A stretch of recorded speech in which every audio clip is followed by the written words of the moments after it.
Assalamualaikum warahmatullahi wabarakatuh.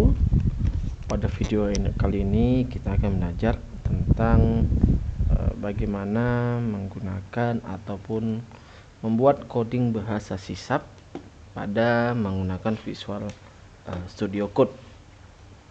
Oke, jadi kita akan menggunakan daripada C#. Nah, jadi dalam mata kuliah PBO atau pemrograman berorientasi objek, sebenarnya banyak bahasa pemrograman yang dapat dipergunakan dalam membangun ini atau membuat dalam mata kuliah PBO ini. Nah, C# salah satu salah satu bahasa pemrograman yang bisa digunakan atau bisa dimanfaatkan dalam mata kuliah PBO. Alasannya kenapa? Jadi kalau kita garis bawahi di sini adalah kata berorientasi objek. Nah, berarti adalah bahasa pemrograman ini nantinya itu bisa menghasilkan sebuah objek. Apa objek? Misalnya dia ada sebuah gambar, misalnya ada sebuah tombol dan segala macam. Nah, jadi di sini pemilihan C# ini merupakan bagian daripada si mata kuliah PBO ataupun bisa digunakan untuk yang lain, bukan hanya pada mata kuliah PBO saja. Sudah ya, jadi pada kali ini kita akan belajar tentang bagaimana cara menggunakan atau memulai bahasa C# ini dengan menggunakan Microsoft Visual Studio Code. Oke ya, jadi kita menggunakan Microsoft Visual Studio Code. Oke, yang pastikan dalam sini kita harus sudah install dulu yang namanya SDK-nya. Yang pertama adalah SDK-nya, sdk.net. Ini harus diinstal terlebih dahulu dan mungkin nanti extension di dalamnya. Nah, jadi yang saya pakai itu adalah ini 9.0 SDK yang terbaru atau yang direkomendasikan. Oke ya. Oke, bagaimana cara memulai daripada bahasa C# pada Visual Studio Code? Nah, berarti pertama adalah kita harus masuk dulu atau buka dulu Visual Studio Code-nya. Inilah yang dikatakan lembar kerja dari Visual Studio Code tersebut. Nah, kemudian di dalam menggunakan Visual Studio Code ini, di sini digunakan untuk banyak bahasa pemrograman yang digunakan pada Visual Studio Code. Jadi di sini ibaratnya Visual Studio Code adalah sebuah tools atau sebuah tempat yang digunakan untuk mengcoding. Tapi bukan hanya C#, banyak bahasa C++ atau dengan bahasa-bahasa yang lainnya itu bisa digunakan. Ada juga misalnya bahasa PHP, HTML dan segala macam itu bisa digunakan pada Visual Studio Code. Nah, yang membedakannya adalah di sini kita harus menginstal namanya extension. Oke, kita harus menginstal namanya di sini adalah extensionnya. Nah, ini yang menentukan bahasa pemrograman apa yang bisa kita gunakan atau bisa kita pakai dalam menggunakan Visual Studio Code-nya. Jadi di sini kita yang install itu adalah ini. Silakan aja ketik di sini. Nanti di sini kolom pencarian ada C# ini, C# pagar ini dengan kemudian install keduanya. Sudah, install kedua ini yang dimana kedua ini merupakan bentukan ataupun sebagai jembatan untuk menggunakan ataupun membuat daripada si bahasa C# pada Microsoft Visual Studio. Oke ya. Jadi ini pastikan kalau ini sudah terinstall ya. Jadi nanti pastikan dia diinstalkan. Begitu juga dengan ini. Kenapa? Kalau nanti ini enggak terinstall maka nanti kita tidak bisa panggil namanya bahasa C#-nya. Oke, yang kedua, setelah itu selanjutnya adalah kita harus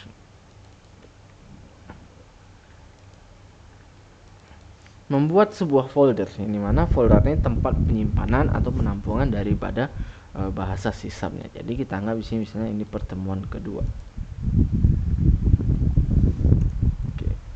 Sudah, dibiarkan aja dulu. Nah, kalau sudah kita buat foldernya seperti ini, selanjutnya adalah kita panggilkan, kita memulainya itu adalah dengan menggunakan di sini. Oke, pada lembar kerja ini, langkah pertama adalah kita harus open folder terlebih dahulu. Oke, berarti kita open folder yang kita buat tadi. Oke, kalau sudah kita pilih, baru kita select foldernya. Oke ya, sekali lagi open folder, kemudian kita pilih di mana tempat penyimpanannya, baru kita klik select folder. Oke, kalau sudah maka akan tampilan seperti ini. Sudah, Kalau sudah ini berarti prosesnya itu sudah, atau tempat penyimpanannya sudah di folder ini. Selanjutnya adalah kita mau menambahkan sebuah file baru. Kemudian kita ketikkan aja sysub seperti ini. Oke, sekali lagi kita menu file, kemudian ke kemudian new file, kemudian new file di sini. Kemudian di sini kita ketikkan sysub. Oke.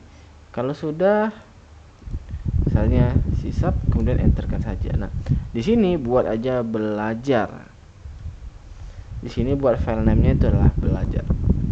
Oke, kalau sudah kita create filenya, maka akan muncul tampilan seperti ini. Nah, kalau seperti ini, selanjutnya adalah kita harus masuk ke dalam terminal. Oke, kita masuk dalam terminal, new terminal, kemudian muncul. Nah, misalnya nih ada yang tidak ada daripada terminalnya, itu jangan panik. Biasanya nanti sini ada titik nih, ada titik. Nah, ini diklik saja. Kalau ini kan di tempat saya sudah ada nih langsung. Nah, terkadang ini ada titik. Nah, di sini pilih baru nanti new terminal. Atau jalan pintasnya di sini kita tekan nih, Ctrl Shift kemudian tanda petik atas. Ini cara untuk cepat ya, cara cepat untuk masuk ke dalam terminal. Oke, baru disinilah lembar kerja kita. Sudah, nanti ada tampilan ini yang pastikan dia bentuk seperti ini. Langkah pertama adalah kita harus ketik .NET New Console. Kita harus membuat tempat kerjanya daripada si sysubnya. Oke, ini sudah ada. Kemudian kita klik yang program .cs ini. Oke, berarti inilah tampilan codingnya. Nah, kita harus butuhkan namanya template. Ini namanya console template. Makanya kita klik aja ini, kita tekan kontrol kemudian klik. Kemudian nanti akan muncul tampilan seperti ini. Ini kita kopikan aja. Ini kita copy. Kemudian ini Ctrl A, kemudian Ctrl V. Pastekan. Sudah. Sekali lagi. Ini blok aja, Ctrl A kemudian Ctrl V, maka nanti tampilannya seperti ini. Oke, sudah. Selanjutnya ini perhatikan, ini dia warna putih seperti ini, berarti di sini tadi kan sudah kita rubah ya, sudah kita rubah bentukannya atau bahasa codingnya itu sudah kita rubah. Kalaulah ada perubahan namun belum kita save, dia akan berubah berwarna putih seperti ini. Sudah. Kemudian setelah kita save, nah maka dia akan berubah. Paham ya? Jadi kalau dia di sini masih dia warna putih, berarti itu belum di save, berarti kita harus save untuk codingnya terlebih dahulu. Oke, bagaimana cara menjalankannya? Kita coba nyalakan adalah .NET Run. Maka nanti sini akan munculkan adalah si hello world. Dia akan munculkan daripada si hello world ya. Oke ya, bisa dipahami ya. Bisa dipahami terkait dengan ini. Oke. Nah, materi pada hari ini kita akan belajar tentang yang namanya adalah tipe data dan variabel. Apa sih yang dikatakan dengan tipe data atau apa yang dikatakan dengan variabel? Nah, saya ngasih gambaran singkat seperti ini. Seorang manusia itu mempunyai dua jenis kelamin, yaitu laki-laki dan perempuan. Oke, manusia itu memiliki dua jenis kelamin. Kalau nggak laki-laki, dia adalah perempuan. Nah, pertanyaannya adalah seandainya si laki-laki dan perempuan ini tidak memiliki nama, kira-kira yang terjadi adalah kita akan kebingungan bagaimana cara memanggil orang lain. Oke, sekali lagi ya. Sebagai seorang manusia kita memiliki dua jenis kelamin, laki-laki dan juga perempuan. Sudah, lalu di setiap laki-laki dan perempuan ini pasti memiliki nama. Sudah, pasti memiliki nama yang berguna adalah untuk dipanggil. Misalnya nih, nama saya Dito Putra Utomo. Seandainya saya nggak punya nama nih, saya nggak ada nama saya bukan Dito Putra Utomo, nama saya itu nggak ada. Gimana cara memanggilnya? Pasti kesusahan, pasti kesulitan. Makanya kita diberikan adalah sebuah nama. Nah, inilah dikatakan sebagai variabel. Variabel itu adalah merupakan sebuah nama yang akan kita gunakan pada bahasa pemrograman. tipe datanya itu adalah kira-kira nih dengan adanya nama, kira-kira yang pas untuk dia ini apa. Contoh misalnya saya variabel nih, variabelnya itu adalah nama saya Dito Putra Utomo. Tipe datanya itu adalah laki-laki. Sudah, tipe datanya itu adalah laki-laki. Pertanyaannya saya adalah, apakah mungkin seorang laki-laki itu pakai rok, kemudian pakai jilbab? Tentu otomatis itu bukan hal yang wajar, hal yang tidak diperbolehkan. Nah, inilah peran daripada si tipe data dan juga variabel. Variabel adalah pemberian namanya, sedangkan tipe data merupakan hak. Kira-kira nih data apa saja yang boleh ditampung atau yang boleh digunakan dalam prosesnya. Oke, sudah ya. Jadi di sini kita bicara tipe data juga variabel. Nah, yang harus diperhatikan terhadap variabel adalah jangan menggunakan spasi. Misalnya nanti ada tipe data misalnya nama kelas. Nah, ini nggak boleh. Ini tidak boleh digunakan. Jadi kalau dua spasi gimana? Kalau kita menggunakan dua suku kata, nama kemudian terus bawah kelas, buat seperti ini. Ya tuh kita boleh langsung gabung misalnya nama kelas. Iya juga nggak ada masalah. Yang penting dia tidak boleh ada spasi jika sifatnya itu adalah dua suku kata seperti ini. Oke ya, ini untuk variabel. Nah, tipe data itu banyak macamnya. String untuk yang sifatnya adalah karakter atau misalnya teks. Teks berarti gunakan itu adalah kalau dia string digunakan untuk teks, misalnya huruf A sampai Z, kemudian angka 0 sampai 1 ya, 0 sampai 1 yang tidak dilakukan penjumlahan ya. Kemudian simbol-simbol itu kita gunakan itu adalah string. Kemudian char itu adalah karakter. Karakter itu bukan kalau di sini dalam dunia komputer karakter itu misalnya charnya itu adalah 1, berarti karakternya itu hanya 1. Dia tidak bisa lebih. Kemudian ada nama integer. Integer itu untuk bilangan bulat. Kemudian ada real, ada float, itu untuk bilangan pecahan. Oke, jadi inilah gambaran besarnya utama yang kita pakai dalam proses pembelajaran atau tipe-tipe data apa saja yang kita pakai dalam pembelajaran. Oke, jadi sesuai dengan judul materi kita adalah tipe data dan variabel. Berarti di sini kita mencoba bagaimana cara menjalankan atau membuatkan si Microsoft bahasa sisa pada Microsoft Visual Studio. Oke, berarti di sini saya ketikkan dulu string, nanti saya jelaskan ya.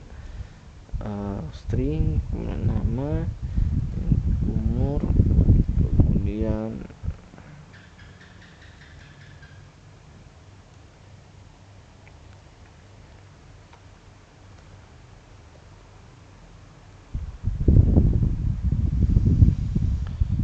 Oke, nah jadi beginilah cara pendeklarasian untuk tipe data dan juga variabel. Nah, inilah yang dikatakan sebagai variabel.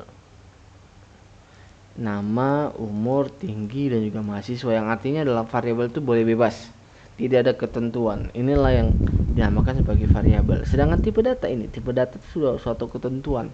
Ada string, integer, double dan juga bool. Bool itu adalah boolean. Oke ya. Jadi pendeskripsian atau penulisan daripada si tipe data dan juga variabelnya. Oke. Jadi kemudian enaknya juga dalam mengcoding dalam Microsoft Visual Studio Code ini, kita ketikkan aja sedikit, kemudian kita langsung tekan tab, nanti ini akan muncul. Oke, sekali lagi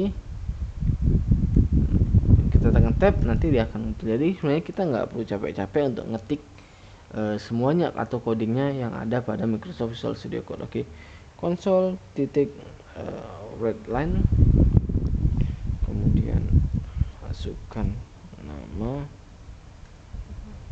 si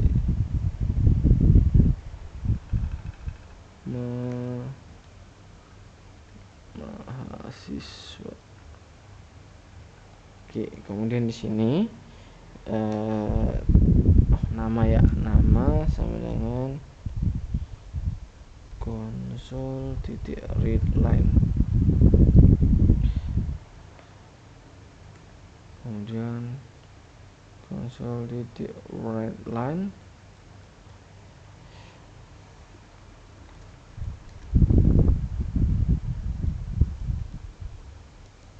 oke,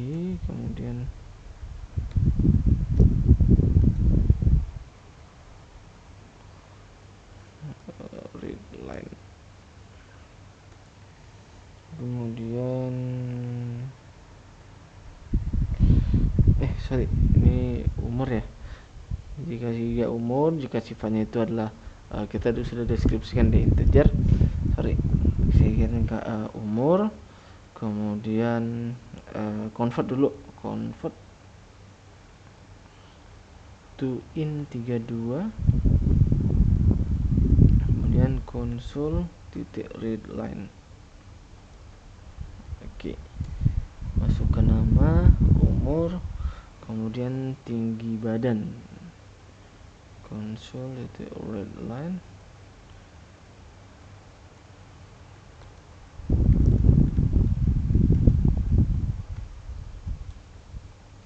Kita rapikan aja ya, biar sama dia, biar sejajar.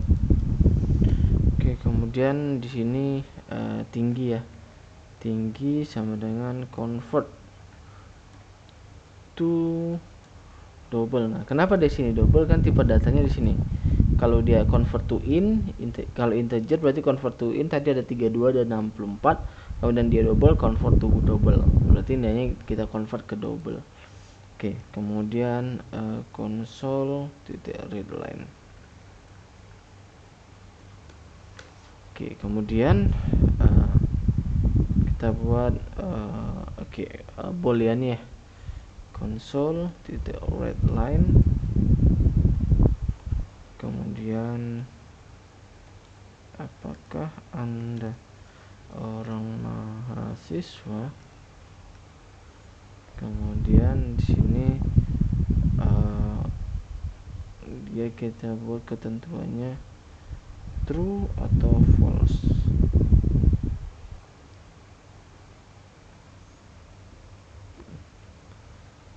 Ya atau tidak. Nah, tidak.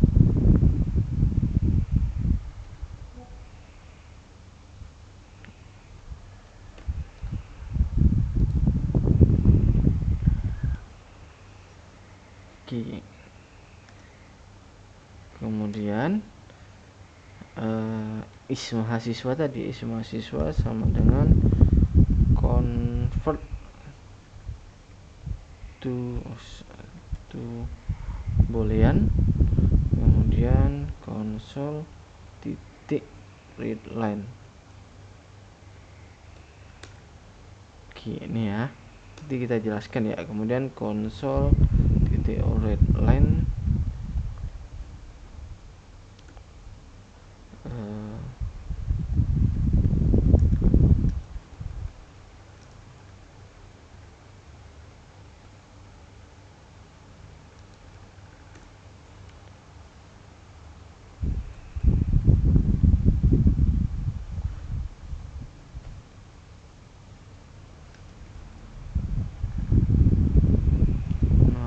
mahasiswa, kemudian plus nama, kemudian console read line, umur ya, umur mahasiswa, umur, kemudian di console titik read line, tinggi badan,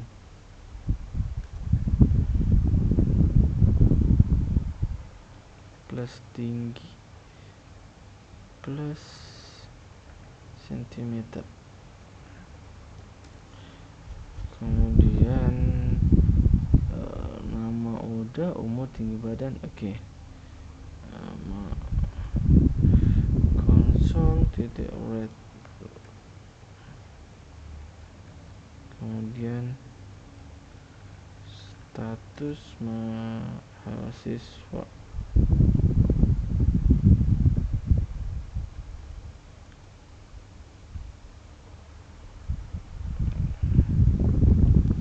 is mahasiswa, kemudian ya, kemudian tidak.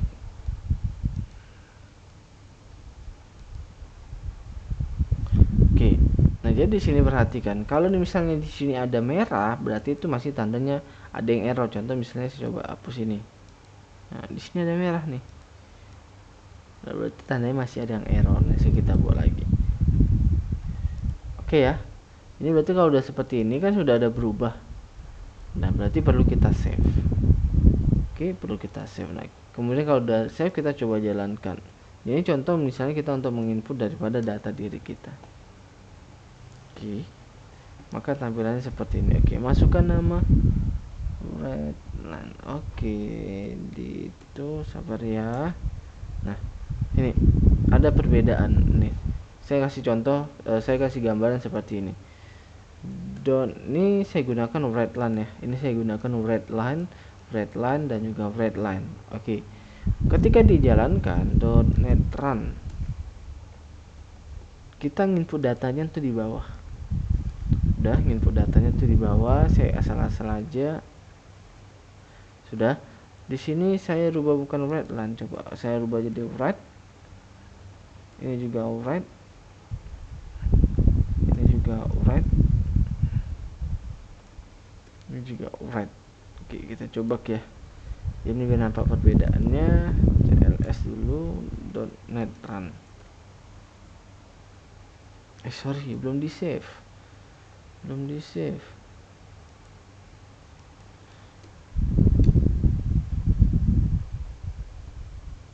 Oke, sudah kita save dulu.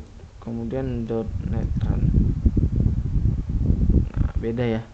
Kalau tadi dia Redline, dia posisinya di bawahnya. Tapi kalau nggak ada line-nya, berarti posisi sampingnya. Ya, jadi perbedaan antara Red dengan Redline,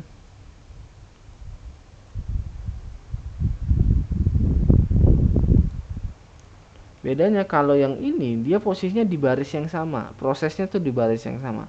Kalau Redline itu posisinya di barisnya itu di bawahnya lagi, nambah satu paragraf. Nah, itu bedanya. Jadi nanti kalian bijak-bijak lah menggunakan codingnya itu menggunakan Red atau Redline. Oke, di sini masukkan nama mahasiswa Dito Putra Utomo. Oke, umur misalnya anggaplah 23 tahun. So, tinggi badan misalnya 168. Kemudian kita enter. Apakah Anda seorang mahasiswa? Iya. Oke, sorry. CLS .NET bukan dia. Dito Putra Utomo, masukkan umur saya 23 tahun, tinggi badan 172, true. Nah, kalau dia true maka dia status mahasiswanya tuh ini. Oke, misalnya kita dia false. Dito Putra Utomo, masukkan umurnya 23, tinggi badan 178, misalnya tadi true ya, false. Makanya yang muncul sini adalah tidak. Nah, inilah untuk memunculkan datanya. Nah, saya jelaskan untuk codingnya terlebih dahulu. Tadi sudah dijelaskan di awal bahwasanya keempat ini merupakan variabel. Ini mana variabelnya ini nanti semua itu harus kita panggil di sini. Kalau enggak nanti juga error dia. Sudah, jadi pastikan gunakan variabel-variabel yang sekiranya memang benar-benar bisa atau layak untuk dipakai.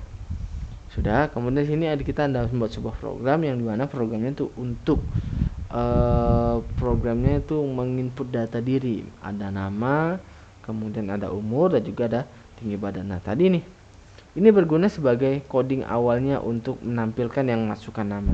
Nah, yang ininya ini untuk penampungannya. Maksudnya adalah kan ini udah kita input nih. Pertanyaan bagaimana cara untuk menyimpannya? Berarti kita harus menggunakan namanya si variabel dan juga tipe datanya.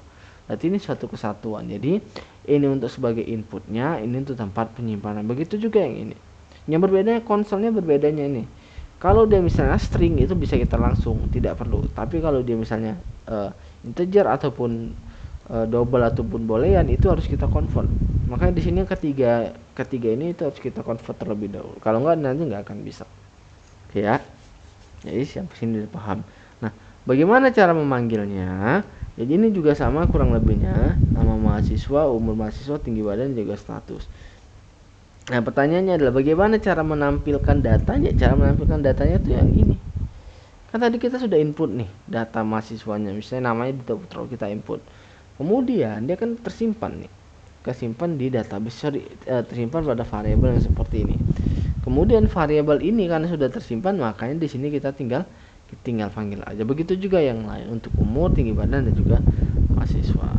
Oke, mungkin itu saja pada video kali ini tentang permulaan pengenalan daripada Microsoft Visual Studio Code dengan bahasa C#-nya. Silahkan dipraktekkan. Jika ada kendala, silakan untuk diberikan komentar agar kita selesaikan bersama-sama. Terima kasih.